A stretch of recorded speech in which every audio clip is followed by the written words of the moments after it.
Hello, hello. I think you can hear me. This is Scott. I'm doing a very brief 138 little webinar on how to get things from a petition into Google Earth so that we know how to get standing, and then maybe a little bit on how to make something make a KML file so it can go on CartoDB and our account there. So very first thing is just, we do different action alerts. I'm just on the blog page, and Johanna just posted her blog directing to our coastal action alert to fund coastal communities within the 2017 master plan. We also have a hearing notice here on Bayou Bridge, and our previous blog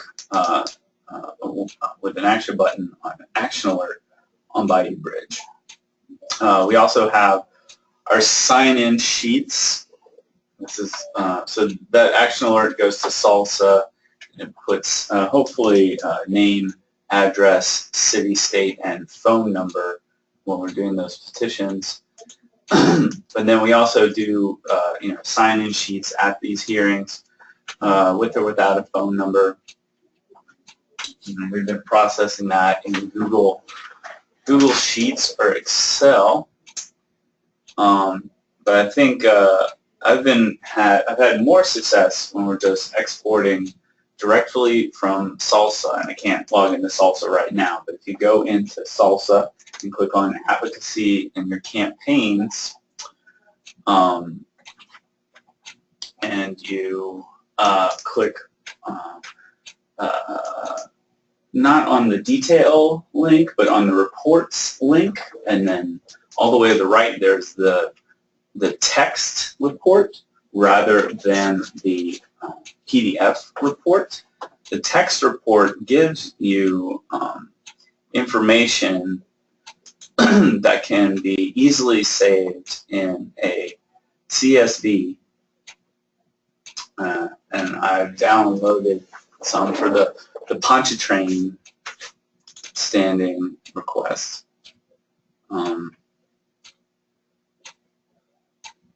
And you can cut and paste that text report from Salsa into Excel, save it as and this is kind of what it looks like. I don't think we collected phone numbers here, but it has all of their comment letter. It has their city and region, has their name and email, and also who the target was. In this case, it was DEQ. And then I've refined that a little bit to get to a list of 48 people that are within a mile, with some other people, some experts, within a mile of the zone, the affected area. In this case, it was DEQ changing the standards for oxygen to 2.5 for the North Shore, which is insane. So we're looking for people on the North Shore. So I have Baton Rouge and Covington, Folsom, Hobart, accidentally kept in Jefferson, and accidentally kept in Lafayette. But I took this initial list from the Salsa, from the Action Alert report, text report, and I just Control-A, Control-C, Control-V, and pasted it to get it into Excel. I did some limiting, and then I just, to simplify the file, I just wanted to get email. I would have phone number if it were in the report. It didn't require a phone number for this action alert. First name, last name, city, region, and zip. And I saved that as a CSV file, which then I could open in Google Earth.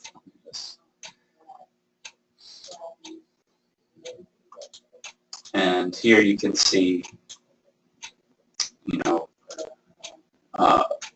Sandra Barbier who's in Laplace. She's not in the 1 mile, but she's an action taker. She's a wave maker. So I included her in the list of people who would birdwatch and fish in the rivers of the North Shore. And I accidentally included Libby from Lafayette in this list, as well as John Sevenair. But mostly I was looking for our members on the North Shore who signed this. Well, I shouldn't say members. These are people who signed the action alert in towns on the North Shore. You see, we got a lot of people from Mandeville, which is a traditional canvassing ground. We have more people in Folsom, which is interesting because we don't really canvass there.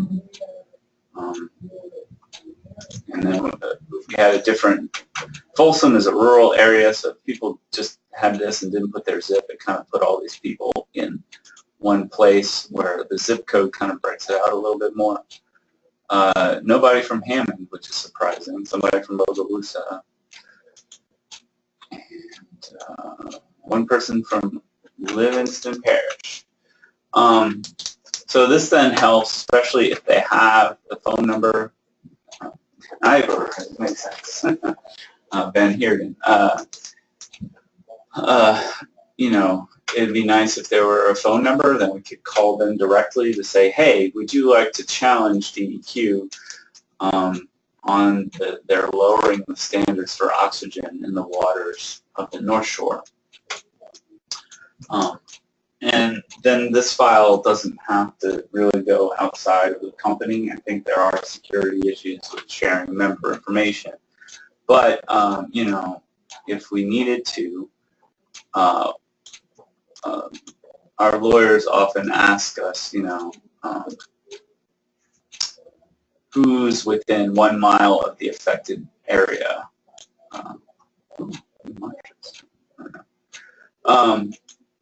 And so if we were looking for people within 1 mile of the Tchefuncte River, you could easily do that within Google Earth. People themselves might not know if they live within 1 mile of the river. I mean, probably our members do know.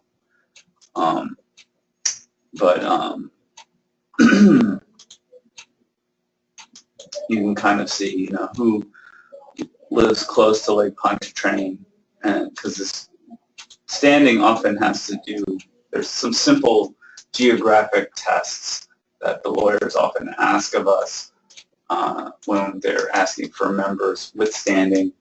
This isn't necessarily our membership, but these are people who take action on the action alerts, especially for an action alert like this, which was just a brief thing where we only got, you know, around 200 people.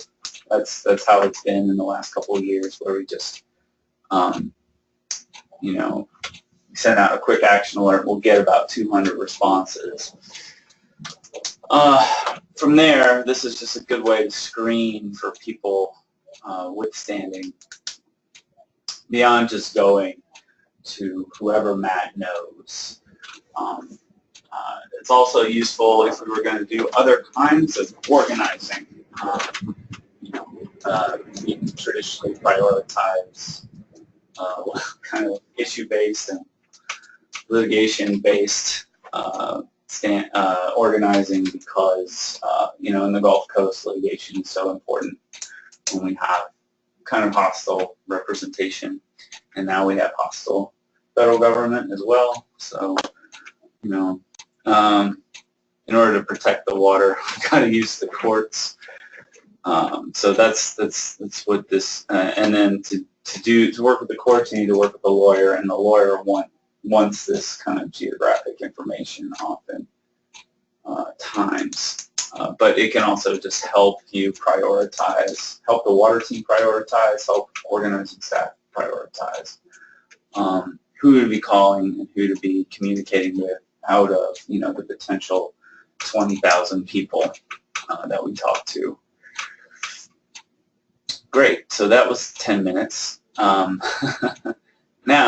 I'm going to break and talk about making maps in CartoDB. CartoDB is pretty simple graphics kind of map graphics, map display, cloud-based software platform that's free. They've given us a couple of special privileges. You know, you can do a lot of things with maps, making maps in ArcGIS, in QGIS, which is what me and Matt generally use.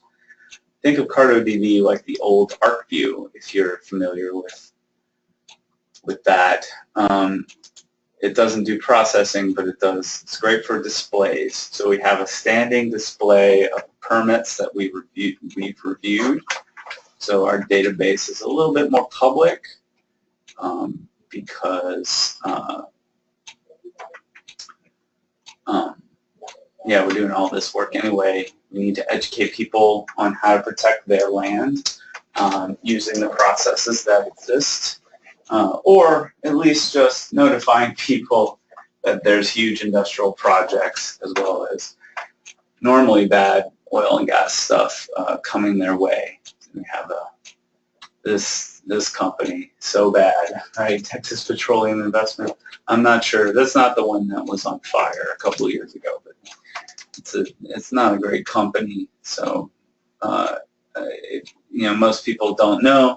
A lot of people don't like this company, and then, but most people don't know that they can comment. So we make this map out of the data we collect for our permit review. Here's a map of I know we don't have Texas or Florida on here, but this is just a map of some of the locations where we've won significant conservation or restoration gains, both in the Gulf of Mexico. This has to do with sperm whales. This is kind of a polygon I just drew for sperm whale habitat. These brown polygons are kind of where our membership base is based on the Aveda Salon work. And you can see some of our other victories. The Yazoo pumps, for example, up in Yazoo, Mississippi. So this was Google Earth, polygons that I made in Google Earth, and I exported as a KML and added those as a layer in CartoDB. Let's see if I can just, these are the different layers. I also have a hypoxia layer, so we could talk about the dead zone. I don't know if we had any successes last year on that, right?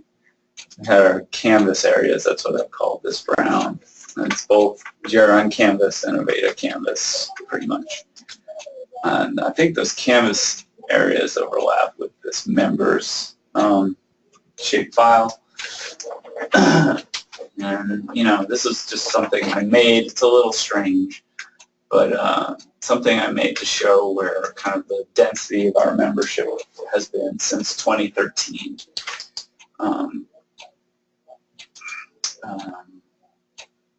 And then, of course, I have a point file and a polygon file on our victories, and you should be able to click that if we go to something like I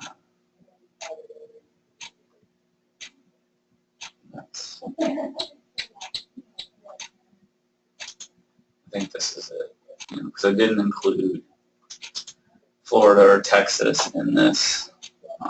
You can decide what's displayed when something is clicked on, right? So for this was our, just that was a success that we had a settlement on the Deepwater Horizon disaster in the place, where in the Mississippi Canyon where BP was. This is probably about the beach mouse. Oh no.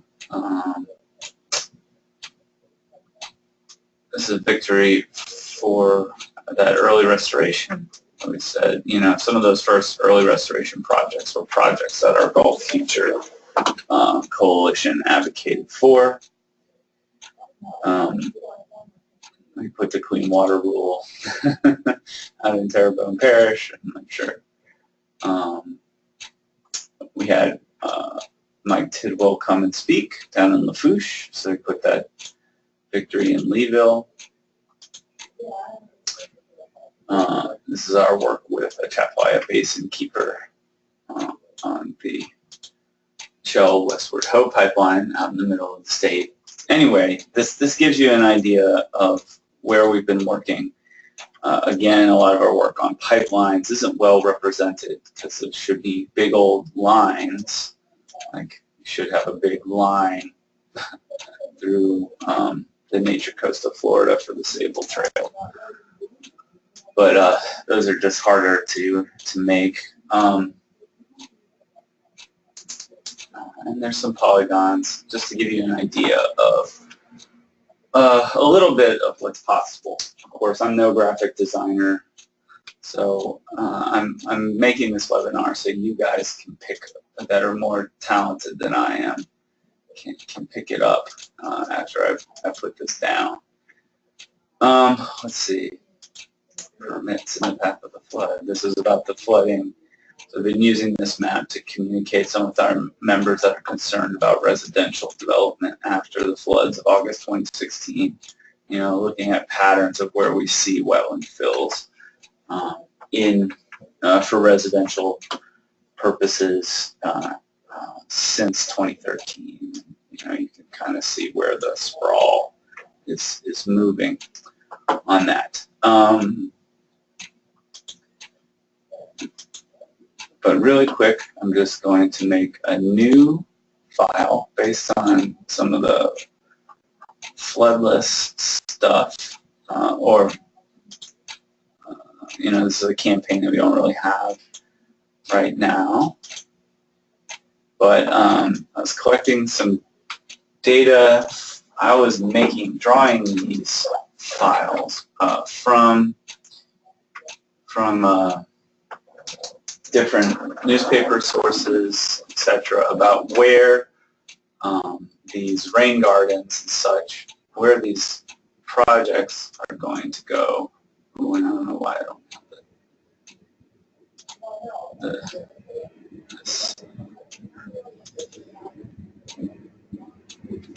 The none space until let's add it right now. This is slated to be a water garden.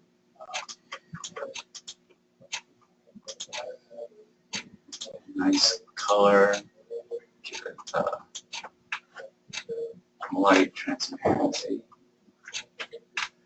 40%. Right, and now that's inside of our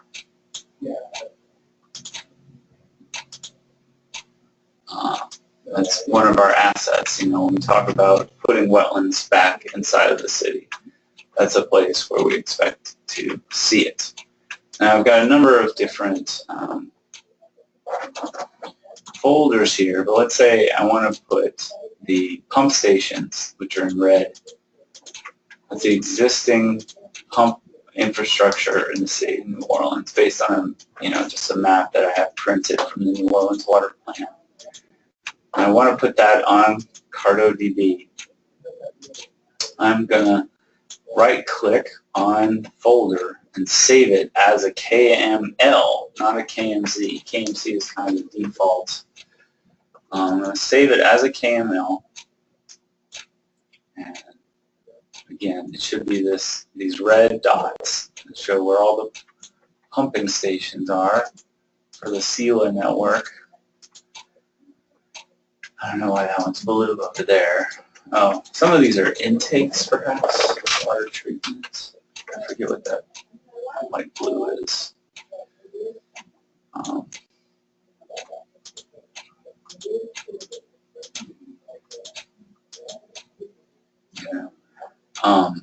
And the thing about CartoDB is you need it to all be one type of file.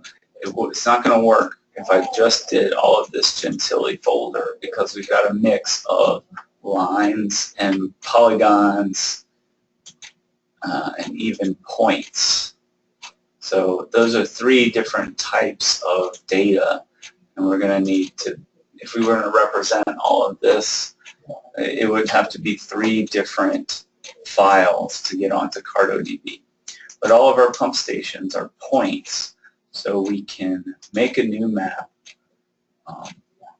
with just the points by going to, this is a dashboard, clicked on new map, I wanted to connect a data set and add a data file. We'll do a browse.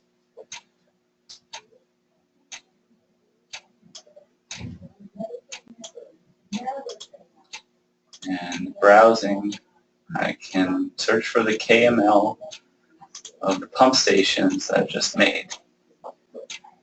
So we're going to connect that data set, cross our fingers. It's going to tell us if there's any errors. But barring any errors, we should have a map in CartoDB created. It imports the KML, which is now completed. Goes from a data view to a map view. And gives us some default options.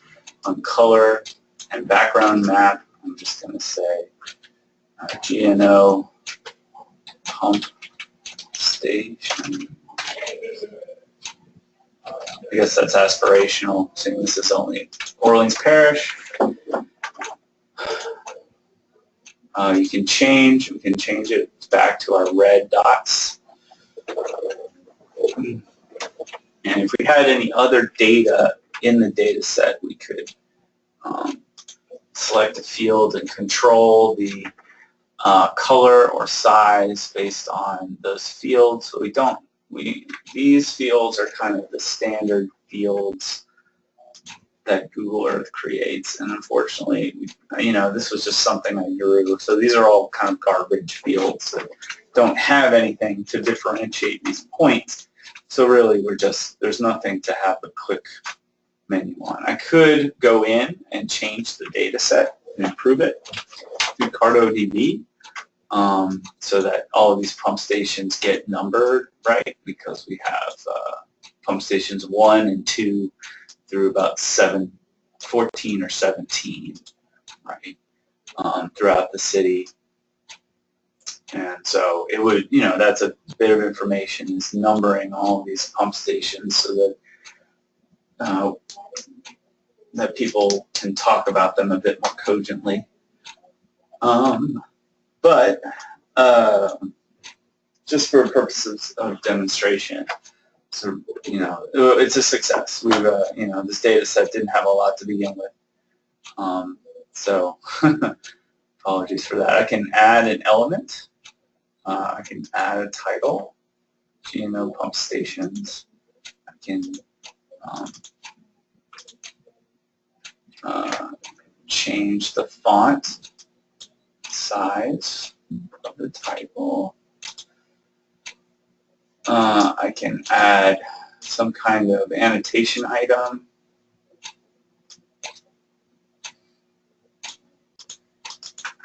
Right, and then change the text to some kind of description. This is the lower 9 pump adding fresh water to Bayou. A little note about, a kind of an ecological function that this pump has for the central wetlands. Just as an example of what you can do. I think you can change the background, do different things. But when you're done, you want to just hit publish. And it gives you a few links. I don't mess with JavaScript too much. This is the iframe for embedding in our website. We have that up for the open comment periods. But this is kind of the general public-facing link for this map. So if we go to that link, you can see what everybody else is going to see. And it's very similar. It's a very similar URL. it just has this public underscore in the URL, which means it's uneditable. Excuse me. And if someone comes to this map, they can click on full screen, and they can, navigate around in it, zoom in, see if they live near a pump station, that kind of thing. Have shell pipelines. Let's look at one more example. Again, this has, since we're logged in as Healthy Golf, we can go back to the editing menu, which just brings us back here. Let's try to add, let's see. We have that HUD project for Central City. Unfortunately, I have lines and polygons, so I have to separate those out into lines and a polygon. The idea being that MLK is going to be replumbed to make it a wetland, so it slows down the flow before the water gets to pump number 1. Let's see, what do we have for Mid-City? Mid-City, we only have that polygon, so again, we can go save this as a KML. Mid-City scope, that's just the area in Mid-City where they're planning to create wetlands. It includes the greenway, but also just neighborhood culverts and that kind of thing. Oh, it's crazy that Google Earth is putting 3D things over my polygon. So that is a polygon. We're going to, in our, we can now just say maybe this is more of a GNO water plan map.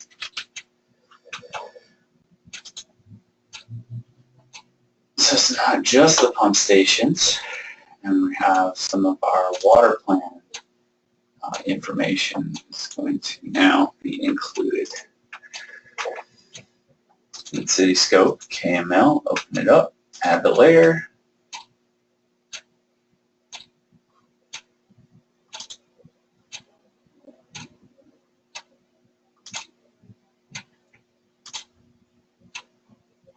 And while that's adding, I'm going to zoom in, go to the Bayou Bridge map that we have.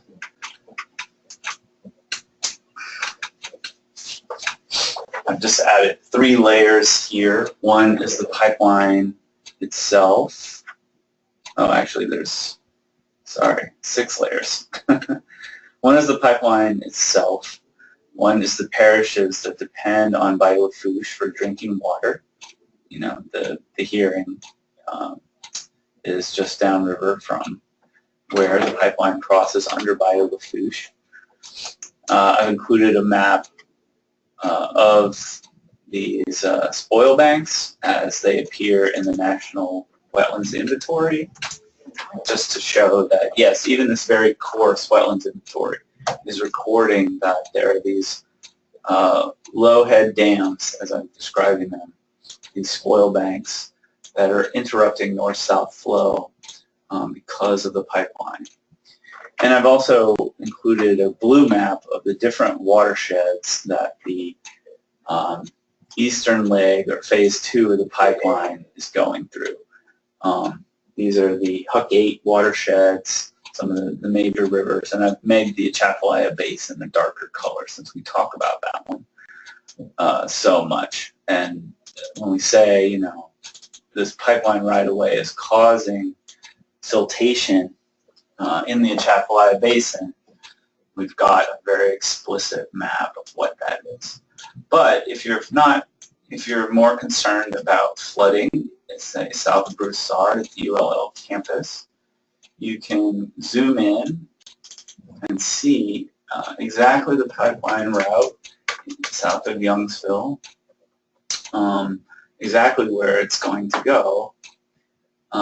So you can use this in your local organizing, say in Lafayette, to talk to people who are in this neighborhood about where the drainage is out of their neighborhood, and how this pipeline, where it's going to put new culverts, where it's going to silt in old culverts, And, you know, because I imagine there's a whole bunch of culverts, and some of it's open cut. You know, some of it they'll just cut and screw up the entire stream. But those activities will block drainage from Lafayette Parish. So it's good if we were using this for a teach-in to show people this map, have them identify, you know, how their neighborhood drains, so they can talk very intelligently to their council person or to DNR or DEQ or you know, Army Corps about the impact of this pipeline on drainage in their neighborhood. Maybe they live south of the pipeline, and maybe they live, you know, right off a river. Forgive me if I don't know this river right away. I should. You know, so maybe they fish in this river and are concerned about water pollution off Highway 82 and Milton Road. You know, maybe people fish off this bridge and are concerned about oil pollution and the safety of their water, how it's affected by the pipeline. There are 700 water body crossings. This is probably one of the major ones. I believe we're in Lafayette Parish right here. But there's only 23 valves that would stop a spill if there were a rupture.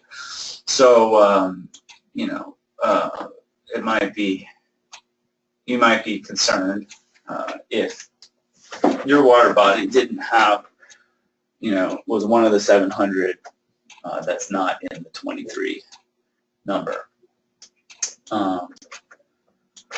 There's some other layers on here that would be useful, but you can see I've added some of the basics about the drinking water, whose drinking water it affects, where the Atchafalaya Basin is, and a map of that Lowhead Dam, which is often a hard thing to explain if you don't have a map or don't have some good pictures. When you're talking about the basin. All right, let's check in on our deal. Yeah, and there it is. So why would we want to put wetlands in this part of Mid-City as part of the Greater New Orleans Water Plan? We'd want to put a good project right there, a good urban wetland project, so that the water that goes into this pumping station has fewer contaminants, right? Because the water's coming down by St. John, the rainwater's falling in the neighborhood, and it goes from the neighborhood into the pump station through the canal network. That would be a good part, a good addition to this map, if I could digitize the canal network, or someone had a shape file of the canal network. But that canal network basically pumps under Broad and up London Avenue and pumps it to the lake. So, you know, we could graphically explain why building wetlands in Mid-City cleans the water before it gets put in the pumping system and placed in the Lake Pontchartrain, which, you know, that's why we have an extra fine, an extra item in our water bill in New Orleans, because there's too much poop there. And then you could also talk about, if you had a subsidence map, maybe a map of where the most subsidence is in the city, you might, you know, that would be an interesting overlay with this plan to build wetlands in the city and to see what kind of, if this is a good spot or not. All right, and I think that's the time I have to talk. You'll know, yeah, I also have a link to our petition in the Bayou Bridge pipeline map. Hopefully this gets you started thinking about different maps that can be made in CartoDB, but also how to make them. Going from Google Earth, in a Google Earth folder, if you have a making a KML that's one type of shape, either polygon, line, or point, saving it as a KML and putting it into CartoDB. Yeah, I guess we also went over at the beginning how to use Google Earth to import some of our salsa data, so we can make very quick evaluations of legal standing, or even make very quick assessments of who to call if we have an organizing task. Right.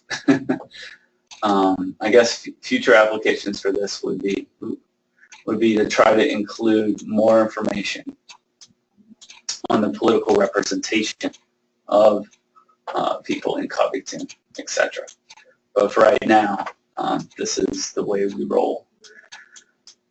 All right, wonderful. I'll talk to you soon.